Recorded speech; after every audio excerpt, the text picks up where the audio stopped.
안녕하십니까. 오늘 마르코 복음 사과할 시간입니다.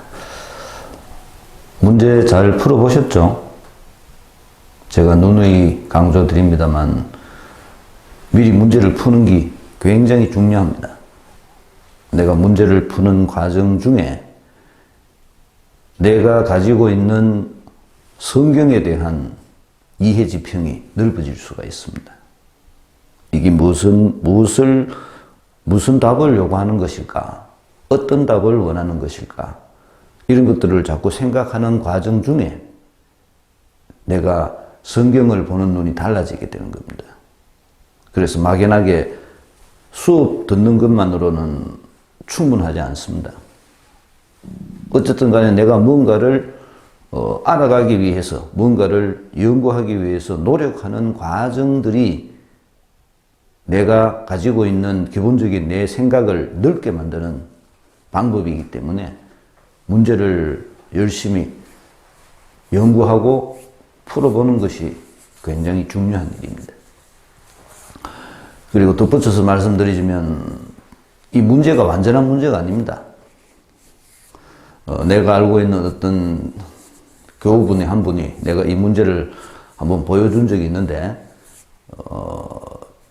내 문제가 나는 답을 알고 그 답을 찾기 위한 문제를 만들기 때문에 내가 만들었던 문제들이 굉장히 좀 잘못된 부분이 많다고 그렇게 지적을 해 주셨습니다.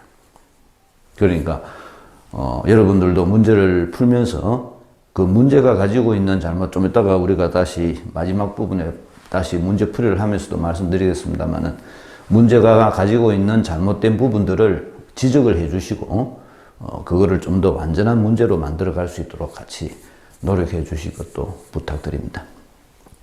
어쨌든 간에 문제를 푸는 것이 중요하다. 문제를 잘 풀어 가지고 문제를 공부하는 과정 중에 내가 성경을 더 잘 이해하게 되고 그리고 내가 어떻게 살아야 될 것인가를 배우게 되기 때문에 문제를 열심히 풀어주시기를 부탁드립니다. 오늘 본문 한번 읽어볼까요? 다음날 새벽 아직 캄캄할 때 예수님께서는 일어나 외딴 곳으로 나가시어 그곳에서 기도하셨다. 시몬과 그 일행이 예수님을 찾아 나섰다가 그분을 만나자 모두 스승님을 찾고 있습니다 하고 말하였다. 예수님께서 그들에게 말씀하셨다. 다른 이웃 고을들을 찾아가자. 그곳에도 내가 복음을 선포해야 한다. 사실 나는 그 일을 하려고 떠나온 것이다. 그러고 나서 예수님께서는 온 갈릴레아를 다니시며 회당에서 복음을 선포하시고 마귀들을 쫓아내셨다. 어떤 나병 환자가 예수님께 와서 도움을 청하였다. 그가 무릎을 꿇고 이렇게 말하였다.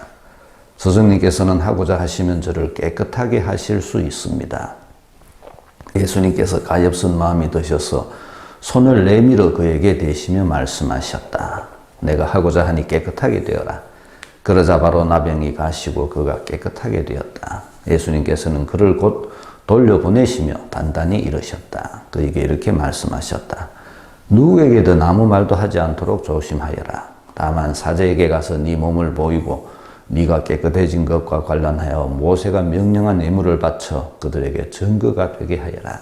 그러나 그는 떠나가서 이 이야기를 널리 알리고 퍼뜨리기 시작하였다. 그래야 예수님께서는 더 이상 드러나게 고을로 들어가지 못하시고 바깥 외딴 곳에 머무르셨다. 그래도 사람들은 사방에서 그분께 모여들었다.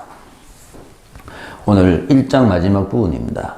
근데 1장 끝나는 부분, 아실란지 모르겠지만 우리가 보통 이렇게 40절, 41절, 44절 장절 구별을 해놨잖아요. 근데 원래 오리지널 성경에는 이런 장절 구별이 없습니다. 이 장절 구별은 그 이후에 후대의 사람들이, 성서학자들이 성경을 좀 더 잘 빨리 찾도록 하기 위해서 만든 것이지 원래 마르코는 성서를 쓸 때 이런 장절을 적어 놓지는 않았습니다. 그래서 사실은 오늘이 1장 마지막인데 1장이 예수님의 등장 그리고 예수님께서 복음을 전파하시는 이런 일들을 적어 놨는데 1장 마지막 부분에 이제 2장으로 건너가기 위한 이 과도기적 모습을 보여주는데 그게 뭔가 하면 율법학자들과의 갈등이 시작된다는 예고편이 들어가 있습니다. 예수님께서 복음을 전파하셨는데 예수님의 복음 선포가 원만하지는 않았습니다. 처음에는 그것이 좋게 보이고 여러 가지 많은 복음을 전함으로써 많은 일들이 일어났지만 금방 예수님의 복음 선포는 율법학자들과의 갈등을 야기시킵니다. 그 근본적인 갈등의 문제가 2장에서부터 나오는데 그 예수님이 율법학자들과의 갈등을 일으키지 않으시려고 나름대로 많이 조심을 합니다마는 그것은 예수님 편에서의 조심과 예수님 편에서의 걱정이고 실제적으로는 갈등이 일어날 수밖에 없죠. 왜냐하면 율법과 복음은 서로 대치되는 겁니다. 그것은 마치 세상과 하느님이 대치되는 것하고 똑같은 겁니다. 영과 육이 대치되듯이 율법과 복음은 대치될 수밖에 없습니다. 그렇기 때문에 예수님께서 복음을 선포하면 선포할수록 율법과의 갈등은 어쩔 수 없는 것이고 그리고 그 갈등 때문에 예수님이 사실은 죽음을 당하게 되는 거죠. 그런데 그 갈등에 대한 전조가 나오기 시작합니다. 그래서 그게 이제 이 과도기적인 과정의 설명입니다. 어쨌든 간에 본문을 한번 보도록 할까요? 새벽 아직 캄캄할 때, 캄캄하다, 어둡다는 밤이라는 것은 항상 이 세상적인 것을 상징한다고 그랬죠. 하느님이 없는 상태라고 그랬습니다. 아직 복음이 전해지지 않은 그런 상태입니다. 이 세상. 그러니까 우리가 할 일이 많습니다. 누가 말했듯이 세상은 넓고 할 일은 많다 그랬는데 우리들도 마찬가지입니다. 우리들도 온 세상 끝까지 가서 복음을 전해야 됩니다. 실제적으로는 이론적으로만 가능하지만 실제적으로는 불가능할 일이겠지만 우리가 세상 끝까지 하느님의 사랑을 전해줘야 됩니다. 모두가 서로 사랑하는 세상. 자기만을 생각하는 이기적인 마음을 버린 세상만을 상대방을 먼저 생각할 줄 아는 세상. 요즘 세상이 옛날보다도 30년 전, 50년 전보다도 이 물질적으로 훨씬 더 윤택해졌습니다. 우리는 굉장히 어떤 면에서는 지나치길 정도로 물질적인 혜택을 누리고 살고 있습니다. 인간은 굉장히 편리하게 삽니다. 그 편리함이 가져다 준 것이 자본이죠, 자본. 그러면 내가 그런 물질적 혜택을 누리고 편리하게 사는 것이 행복한 거냐? 또 그거는 전혀 다른 문제라는 겁니다. 참 이해하기 어려운 문제 중에 하나인데 인간이 물질적인 풍족함 속에 살면 살수록 인간은 이기적이 됩니다. 그리고 인간이 이기적이면 이기적일수록 세상은 더 불행해집니다. 우리가 이거를 빨리 알아들어야 됩니다. 물질은 결코 우리를 행복하게 해주지 못한다. 우리를 행복하게 만들어주는 것은 오로지 예수님의 가르침을 실행하는 길밖에 없다는 것을 우리가 빨리 깨달아야 되는데 많은 사람들은 물질적 풍요가 자기에게 행복을 가져다 준다고 생각합니다. 그렇지 않습니다. 인간이 돈이 많으면 많을수록 인간은 이기적이 됩니다. 누가 그런 얘기를 했는데 사람을 변하게 하는 게 두 가지 있다고 그러죠. 두 가지. 하나는 돈이고 하나는 예수님의 말씀입니다.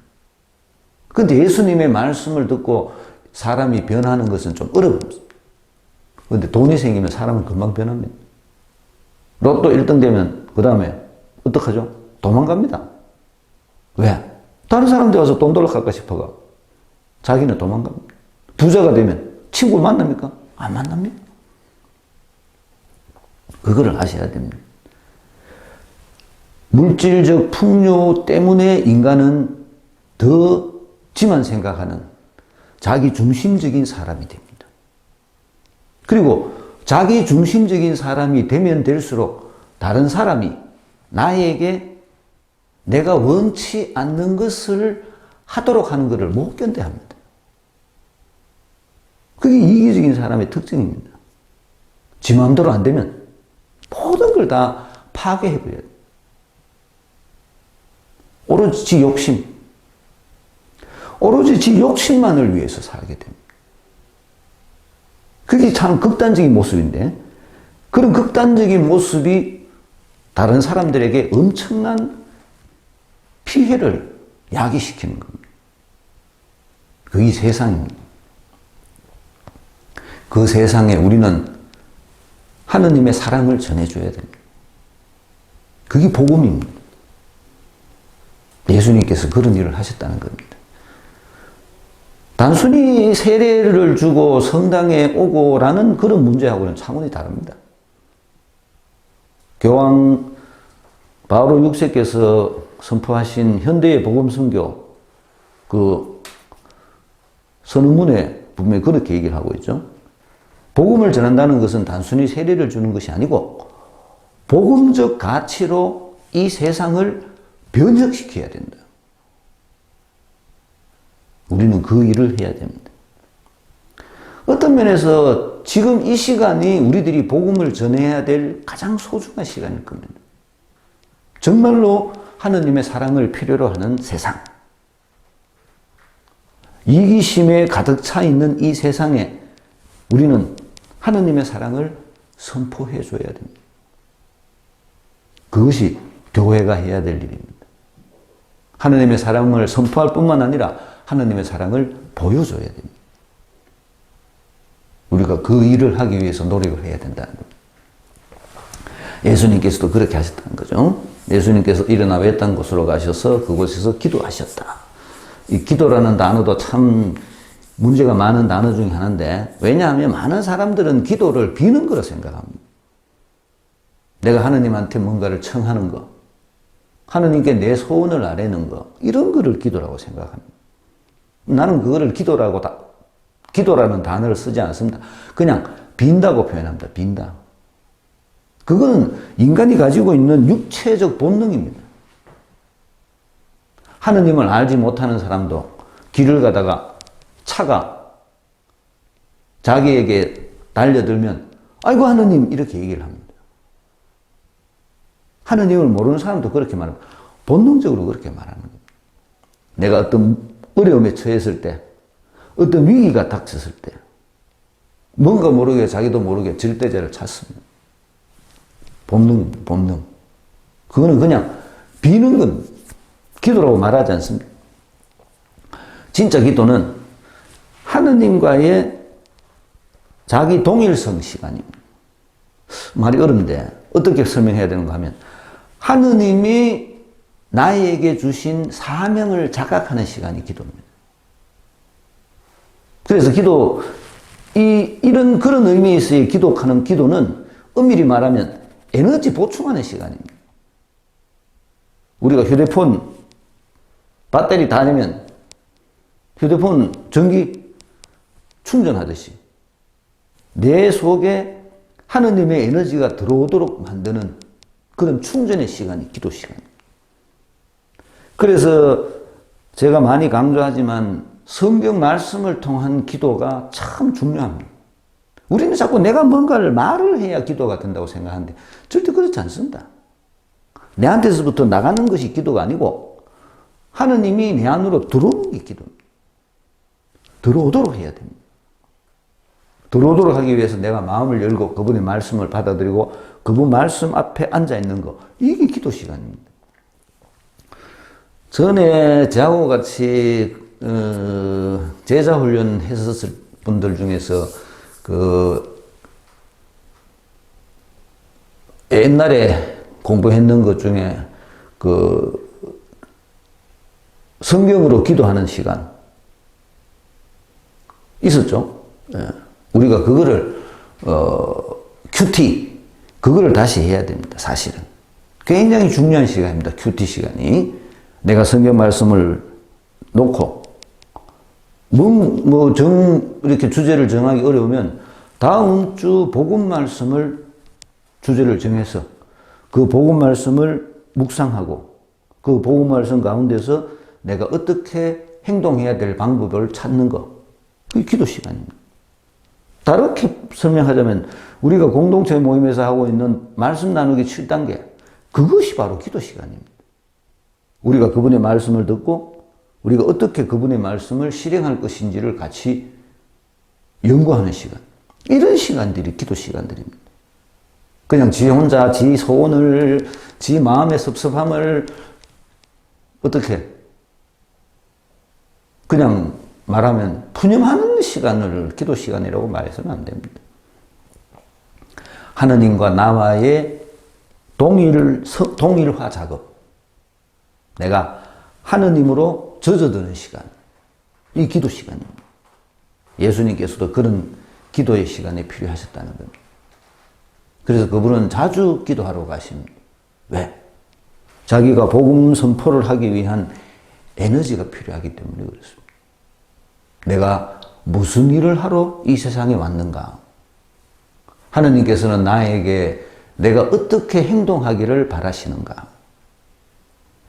나는 내가 이 힘든 세상을 복음화하는 과정을 어떻게 견디어낼 것인가? 이런 것들을 자기 스스로 고민하고 자기 스스로 힘을 얻고 다시금 에너지를 갖게 되는 시간. 그 시간이 기도 시간입니다. 그렇기 때문에 기도라는 것은 필연적으로 활동하고 연결되어 있습니다. 활동을 하기 위해서 기도하는 겁니다. 기도하지 않으면 활동할 수 없습니다. 내가 하느님의 말씀을 듣고 그 하느님의 말씀을 구체화하는 것이 활동이기 때문에 이 활동을 위해서 필연적으로 기도가 필요한 겁니다. 나를 위한 것은 푸념입니다. 어쨌든 간에 예수님께서는 기도를 하셨다는 겁니다. 제자들이 예수님을 찾아봤죠. 그리고 예수님에게 다시금 말씀하십니다. 내가 복음을 선포해야 된다. 철저하게 예수님은 당신의 사명을 자각하고 계셨습니다. 복음을 전하는 것. 그것이 당신이 해야 할 유일한 일이라는 겁니다. 그래서 그분은 온 갈릴레아를 다니시며 복음을 선포하시고 마귀를 쫓아내셨다. 갈릴레아 중요합니다. 갈릴레아 장소가 중요합니다. 갈릴레아, 온 갈릴레아. 이거 굉장히 중요한 일. 또 하나 우리가 찾아볼 수 있죠. 이런 것들을 한번 보셔야 됩니다. 이 갈릴레아가 왜 중요한가 하면 예수님께서 부활하시고 난 후에 지금 부활절입니다. 부활하시고 천사가 여인을 통해서 얘기했는 장소가 갈릴레아입니다. 갈릴레아에서 다시 만나게 될 것이다. 왜 갈릴레아? 그 갈릴레아가 복음이 처음으로 전해진 곳입니다. 제가 그런 걸, 특히 루카복음에 그런 것들이 굉장히 많이 나오는데, 루카는 복음서를 쓰고, 그 다음에 사도행전을 썼습니다. 근데 예수님께서 처음에 복음서에 등장해서 복음을 전하시고, 세례를 받으시고, 복음을 전하시고, 죽음의 길을 가시고 했던 똑같은 모습이 사도행전에 그대로 나타납니다. 사람만 바뀌었죠. 위에서는 누구? 예수님. 두 번째 사도행전에서는 예수님의 역할이 예수님이 아니라 이제 사도들의 역할이 됩니다. 사도들이 똑같이 성령 강림날 성령을 받고, 물론 그 뒤에 있었던 일입니다만은, 그 다음에 그들이 오순절 나가서 똑같이 오순절에 설교를 하죠. 예수님께서 복음 전파를 하셨던 그거와 똑같은 형태로 그들이 복음을 전합니다. 그리고 그들에게도 사도행전에 보면 그들에게도 예수님에게서 일어났던 것과 똑같은 이런 여러 가지 많은 이적들이 그들에게 일어납니다. 그리고 그들도 예수님처럼 죽음을 당합니다. 이런 일들이 똑같이 전개되어 있다는 거죠. 루카복음, 사도행전. 이걸 오늘날 우리들에게 그대로 대비시키면 우리들도 마찬가지입니다. 우리들도 성령을 받고 이 세상에 복음을 전하는 거죠. 복음을 전하면서 우리들도 어려움을 겪게 될 겁니다. 많은 어려움을 겪게 될 겁니다. 그럼에도 불구하고 우리들은 그 복음 전파의 일을 계속함으로써 예수님께서 우리와 함께 계시다는 것을 세상 사람들에게 보여주게 되는 겁니다. 그만큼 복음 전파가 중요한 일입니다. 우리들의 모든 사명이 복음 전파로 초점 지어져 있을 때입니다. 예수님께서 복음을 전하고 이제 또다시 또 중요한 일이 하나 나타나는데 여기까지 적었고, 그게 뭔가 하면 이제 나병 환자와의 만남입니다.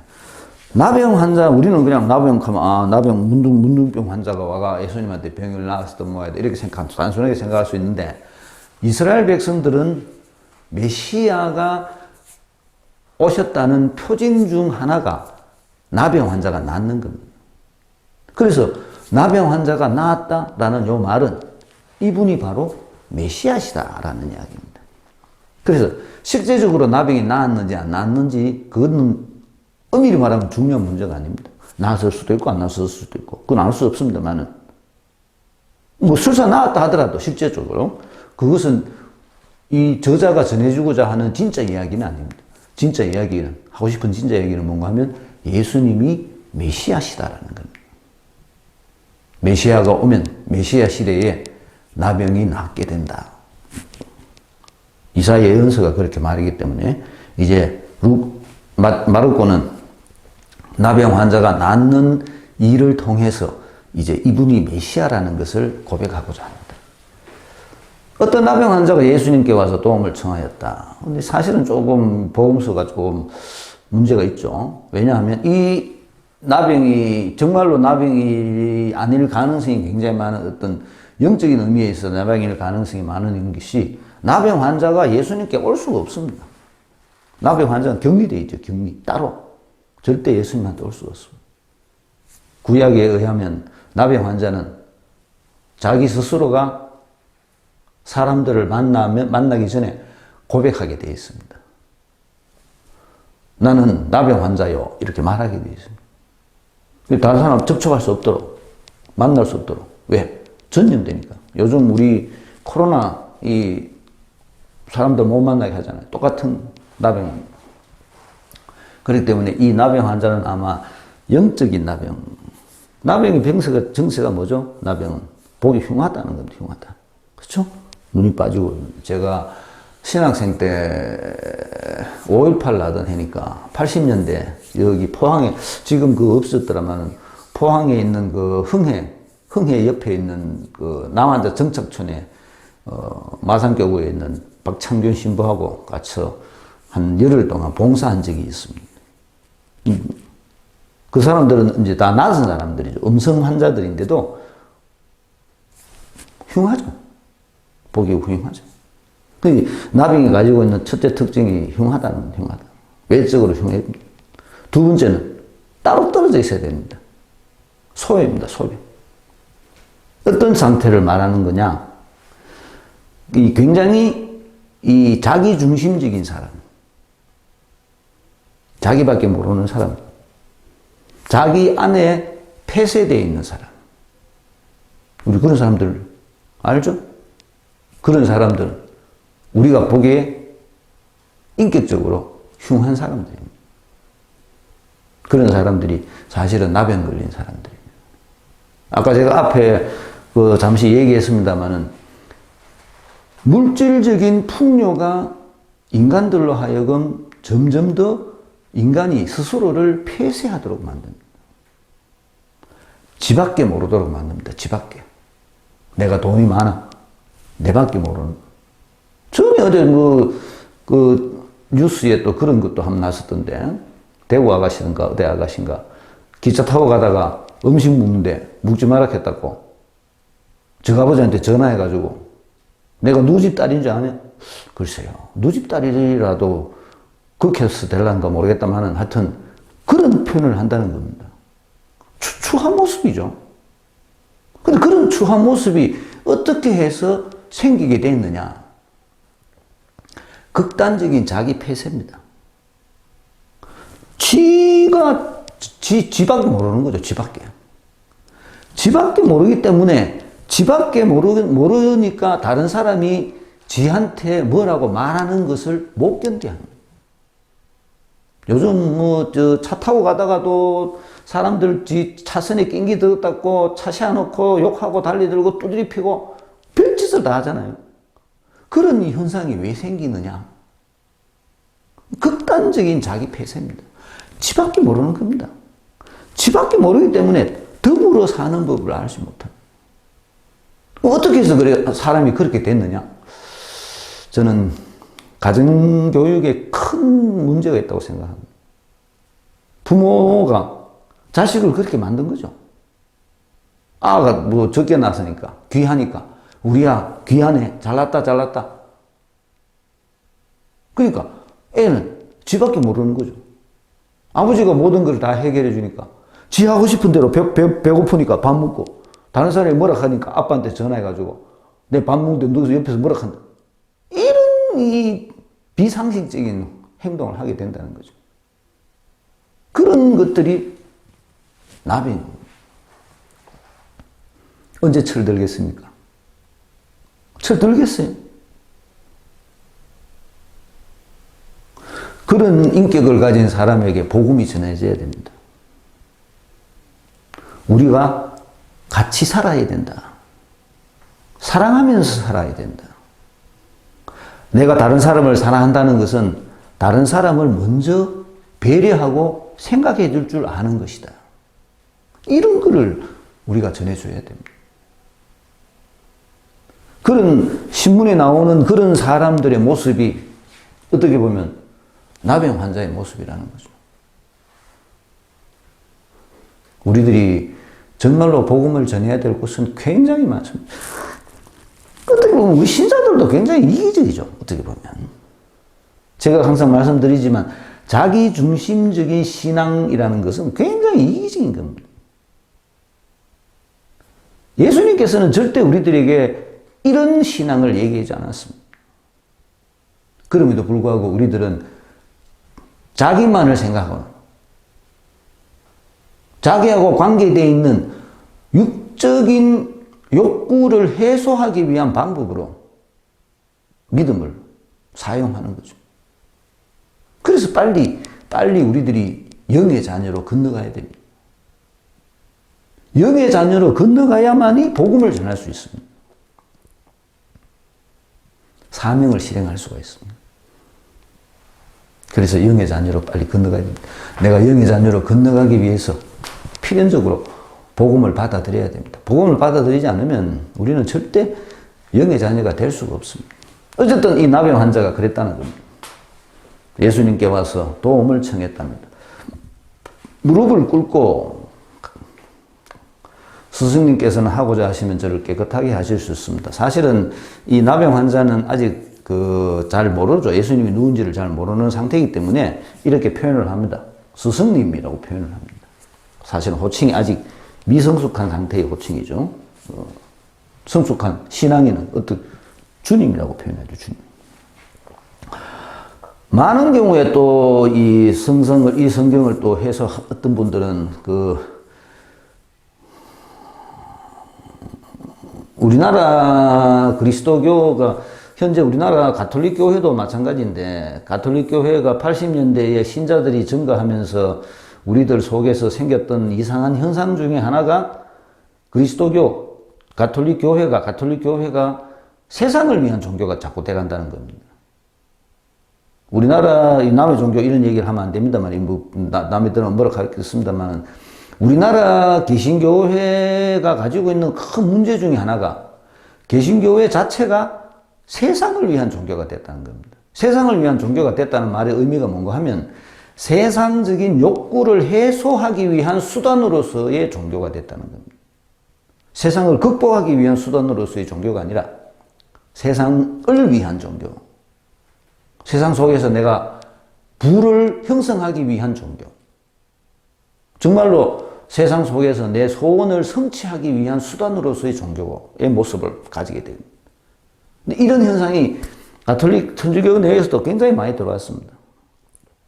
옛날에 200년 전에 100년 전만 해도 천주교 믿으려고 그러면 목숨을 내놓고 믿었습니다.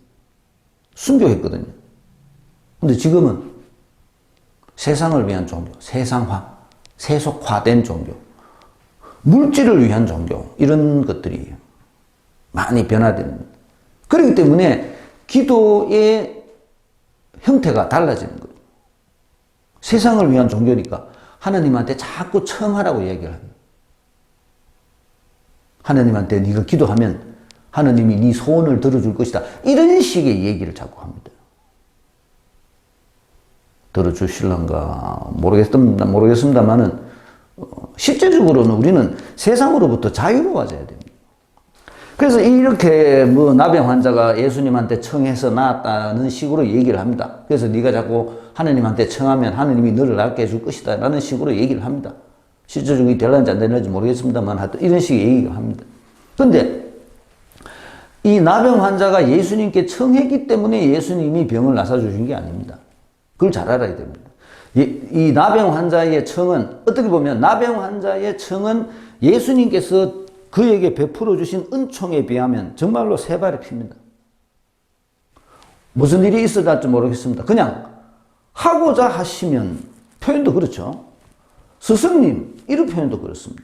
이 나병 환자는 예수님에 대해서 아무런 확신을 가지고 있지 않았습니다. 혹시 믿지만 먼저이고 안 되는 그만이고 얘기 한번 해보자 라는 식이었을 겁니다. 하고자 하시면 저를 깨끗하게 해주셨습니다. 그래서 이 나병 환자의 청이 예수님으로 하여금 이 일을 하도록 만들었다고 생각해서는 안 됩니다. 많은 경우에 우리 신자들이 가지고 있는 착각 중에 하나가 내가 하느님한테 정성을 기울이면 하느님이 감동하죠. 참 하느님을 어떻게 그런 자기 중심적인 생각을 할 수 있는지 저는 이해가 안 됩니다. 하나님은 감동되시는 분이 아닙니다. 하나님은 이미 우리들에게 당신께서 주실 수 있는 모든 걸 다 주셨습니다. 근데 그 하나님을 어떻게 내가 감동한다는 겁니까? 내가 하나님의 말씀을 받아들이고 내가 감동돼야 되죠. 내가 감동돼야 내가 그분의 제자가 돼야 되죠. 내가 어떻게 하나님을 감동시킬 수 있습니까? 절대 그렇게 될 수 없습니다. 그런 표현을 하는데 그렇지 않다는 겁니다. 핵심적인 것은 이 41절에 있는 단어입니다. 가엾은 마음이 드셔서, 예수님의 마음입니다. 예수님의 마음. 나병 환자의 간청이 아니라 예수님이 가엾은 마음을 가졌다는 겁니다. 예수님은 아마 지금도 가엾은 마음을 가질 겁니다.